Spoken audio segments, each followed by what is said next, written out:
ચાલો પહેલા બધા છે ને દ્વારકાધીશના અને શ્રી શ્રી રાધાજીના દર્શન કરી લઈએ। ગુડ મોર્નિંગ, જય શ્રી કૃષ્ણ। અમારી મોર્નિંગ છે ને હવે રોજ કેરીથી જ થવાની છે અને કેરી હોય ને એટલે આપણે બીજું કંઈ જ ન જોઈએ। અને છે ને આ રાધાને રમતી જોઈ અને મને છે ને કહેવત યાદ આવી ગઈ કે ટીપે ટીપે સરોવર ભરાય ને કાંકરે કાંકરે પાર બંધાય। એટલે કે નાની બચત, મહેનત અને નાના પ્રયત્નો છે ને ક્યારેક આપણને મોટી સફળતા જરૂર અપાવે છે।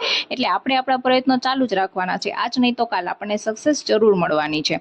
અને છે ને ભાઈ આ મારા સબસ્ક્રાઈબર છે નાના નાના, મને કહે છે કે દીદી અમે તમારા રોજ વ્લોગ જોઈએ છીએ અને રોજ તમે જે રેસીપી બનાવો છો ને એ પણ જોઈએ છીએ, એટલે અમને વ્લોગમાં લેજો। એટલે મેં એમને વ્લોગમાં લીધા। અને ભાઈ જો હું સુરત આવું અને છે ને ઇસ્કોન ટેમ્પલે ના જાઉં ને એવું તો ક્યારેય બને જ નહીં।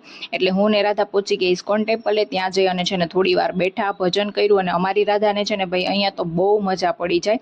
અને છે ને મેં આ વ્લોગ બનાવવાનું ડિસિઝન છે ને એ પણ છે ને આ ટેમ્પલે આવ્યા પછી જ લીધું હતું।